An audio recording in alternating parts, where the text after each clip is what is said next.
Swayam Prabha. Digital India. Educated India.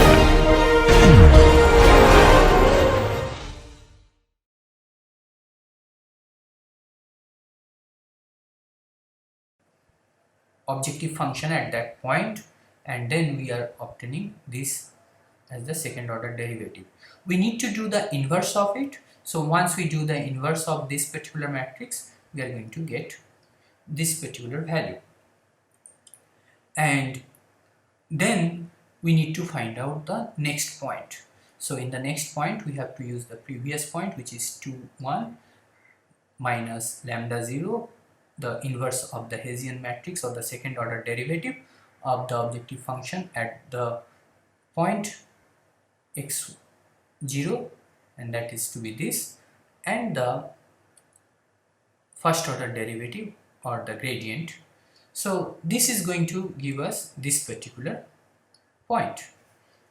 Now this particular point, if we replace it in our objective function and try to optimize the lambda 0 value, then with the unidirectional search we can obtain the lambda 0 value as 0.342, and once we replace that we can obtain the x1 value as this particular point. At this point the objective function value is 1.491, and if we find the change in the location, then we find that it is 0.59, which is still higher than the epsilon value. So we need to continue to the next iteration, and as we do the next iteration, first we need to find out the gradient at this new point. So this is the gradient. At this gradient the scalar quantity is 7.495, which is still more than the epsilon value, so we need to continue. We are estimating the Hessian or the second order derivative of the objective function at that particular point. So we obtain this particular point, and based on this Hessian, if we try to estimate the location of the next point along that gradient, then we can obtain this particular point where we need to solve the lambda 1 values. By using the unidirectional search for the lambda 1, we can obtain the value as 0.7072, and hence the new point is going to be 3.021, 2.003. At this point the objective function value is 0.0178, and if we look into the change in the point, we see that it is going to be 0.103, and which is less than the epsilon value or the precision which we have set. Hence we are stopping and reporting this as the optimum point, and this is the optimum objective function value. Now let us look into the graphical representation of the solution, how it moved. Our start point was here 2 1. From this point, once we find out the gradient based on the first order and the second order derivative, we reach to this particular point, which is 3.134, 1.652. From this point, again, once we did the gradient based on the first order derivative and the second order derivative at this particular point of the objective function, we obtained the gradient direction like this, which led us to the point this, and this point we obtained the objective function value to be the minimum, and this point is 3.021, 2.003. So after this we found that the precision value has been met, and hence the process is terminated, and this particular point is reported as the optimum value. Now we'll move to the Marquardt's method. If you clearly understand, or if you clearly see in the Cauchy's method, you will find that the Cauchy's method is very efficient when the initial point is far away from the optimum point. Whereas the Newton's method works well if our initial or the start point is near an optimum point. Unfortunately, when we are optimizing a function, we hardly know about its nature. If we know its nature, if we know where our optimum solution is, or rather where expectedly our optimum solution is going to be, and if we know that our start point is very close to that, we do not need to worry about, we can use the Newton's method. By some concern, if we know that we have to choose the start point far away from the optimum location, then we know that we have to use the Cauchy's method. But if we do not know, if we do not have this prior information, then we need to combine this Cauchy's method and the Newton's method, because if we start with the Cauchy's method, it will help us to reach to the optimum solution from the far off place or far off location, and once it comes to the nearby location, we can convert that into the Newton's method and use it. So Marquardt's method actually does that. It takes the advantage of both by combining Cauchy's and the Newton's method. And the transition from Cauchy's method to the Newton's method is based on the intermediate solutions. So let us look into this Marquardt's method closely. Like the other methods, we are going to start or initiate our iteration or the counter value to 0. We choose a start point and sufficiently small precision epsilon, and another value we are choosing, in this case the lambda value, a sufficiently large value. It could be 10 to the power 4 or similar, depending on the problem we can choose. So earlier we used to optimize the lambda value. Now in this case we are saying that we are choosing a lambda value very high, because we are going to use the Cauchy's method at that level, assuming that the point is far off. So if it doesn't work, the method itself is going to reduce the lambda value so that it can turn into the Newton's method. So once we do this, in the second step we are going to estimate the first order derivative at the point xi, and it is going to be this value. In the step 3 we are going to see the scalar quantity of the derivative vector or first order derivative vector or the gradient vector, and if it happens to be larger than the precision which we have set, then we need to compute the second order derivative at that particular point. And using the second order derivative as well as the first order derivative, we are going to set the direction, and once we set the direction we are going to use this particular formulation, which is very similar to the one which we have for the Newton's method. In the Newton's method we had multiplied the lambda 1 with the second order derivative. In this case we are actually adding the lambda 1, this factor, with the second order derivative, and in order to do that we have first multiplying the lambda value with an identity matrix and then adding it up.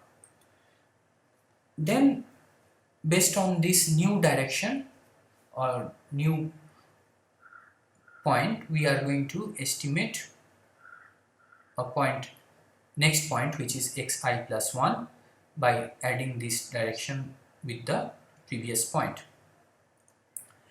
If we find that the scalar quantity of the gradient vector is less than the precision set, then we are going to terminate and report the xi value as the optimum point and fxi as the optimum objective function value.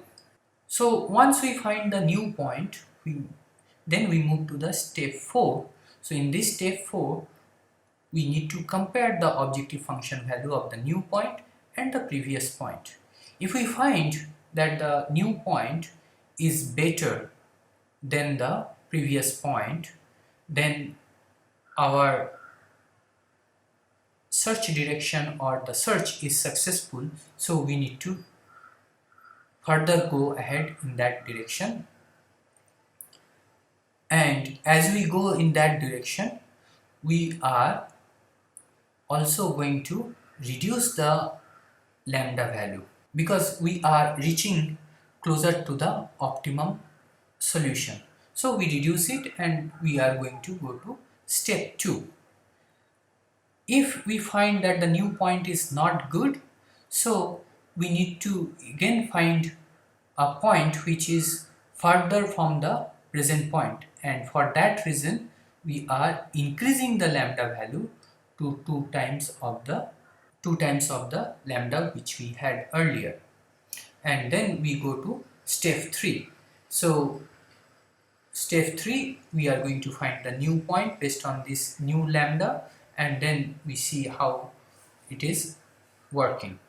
And again, in this method you will see that to identify the direction we have used the positive or negative plus minus sign.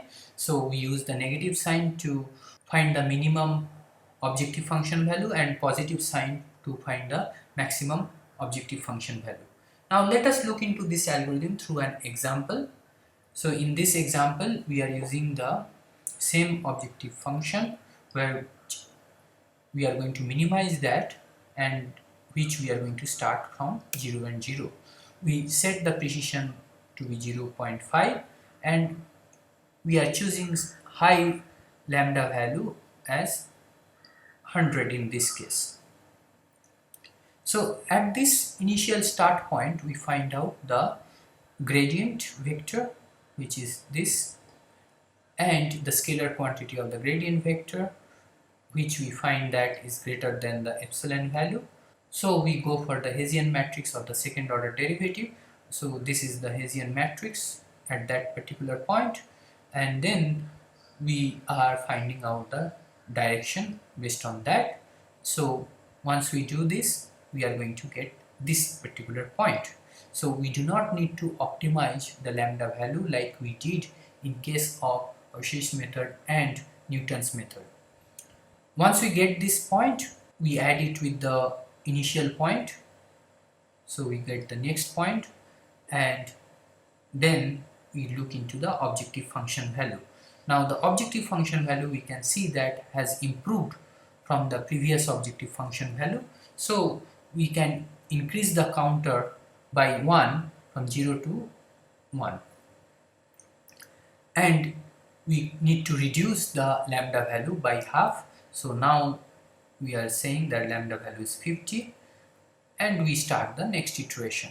So at the new point, once we find out the gradient vector, it is going to be this value, and the scalar of that particular vector is going to be this, which is still more than the precision which we have set. So we find out the Hessian matrix, and then we find out the direction d2, and this is the point which we are going to obtain. So based on this, if we estimate the next point, we are going to obtain this particular point, and at this point the objective function is 0.03, and this is quite better than the previous objective function. So we can increase the counter I equal to 2 and further reduce the lambda value, and now it is going to be 25, and we go to the next iteration. In this iteration, if we follow through the process, we'll get a new point which is 2.994 and 2.005. At this point we'll find that the x3 value, objective function value, is going to be 0.001, which is further less than the objective function value of the previous point. And if we continue, we'll find that the gradient value is going to be meeting the precision value, and hence we are going to stop at this particular point. So let us look into this solution in the graphical representation. So we started from 0 0. So in the first iteration, from that 0 0 point we moved to this particular point. It was 0.242,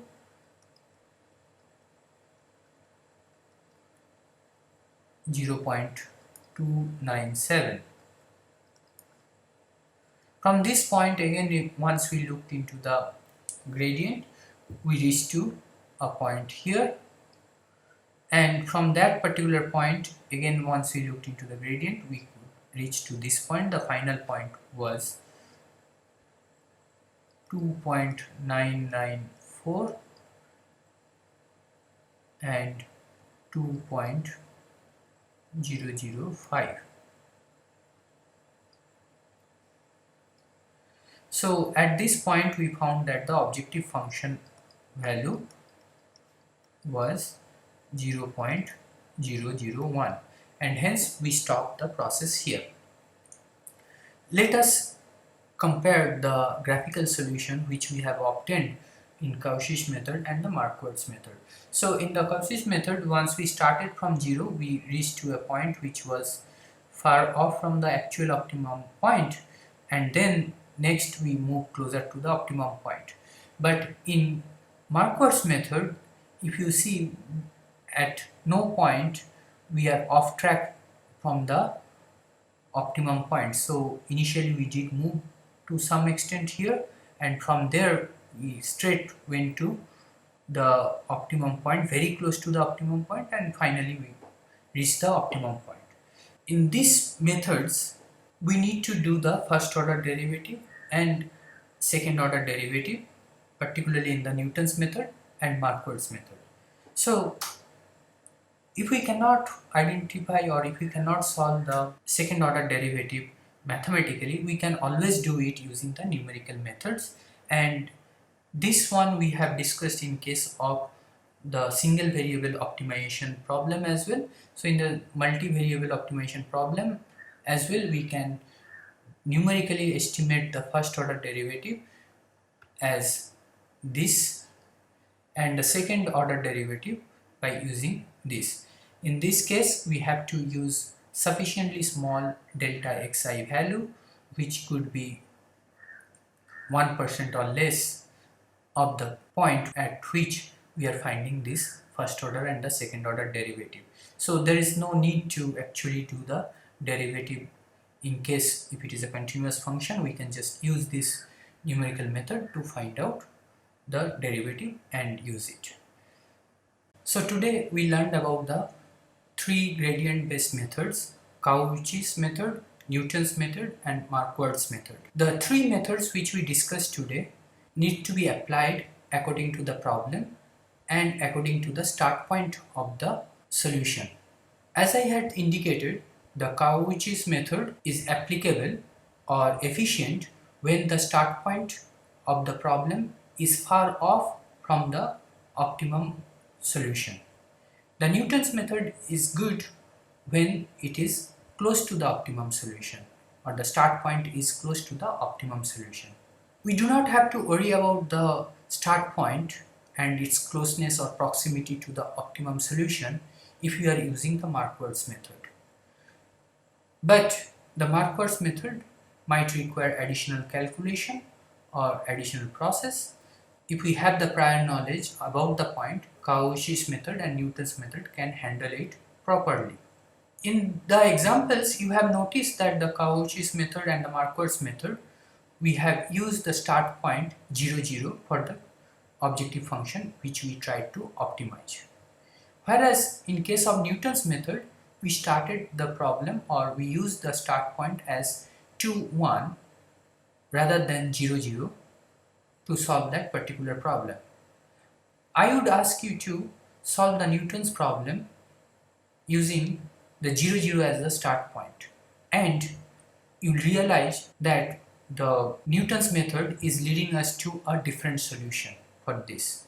Try it out and see your solution. It is a good exercise to understand how the methods work. So far we have discussed about the multivariable optimization problem without any constraints. However, in the real world engineering problem, we'll also encounter objective functions with constraints. And you have seen that there are methods where we can solve the multivariable optimization problems with equality and inequality constraints. Those were the classical optimization methods. So the classical optimization methods are good and it is quite effective, but those methods may not be that efficient if our objective function is quite complex and we are unable to do the derivation as required in the classical optimization problem. In the next class, we'll be discussing a few methods which uses the numerical process to solve the multivariable optimization problem with constraints, both equality and inequality constraints. Till then, thank you and we'll see you in the next class.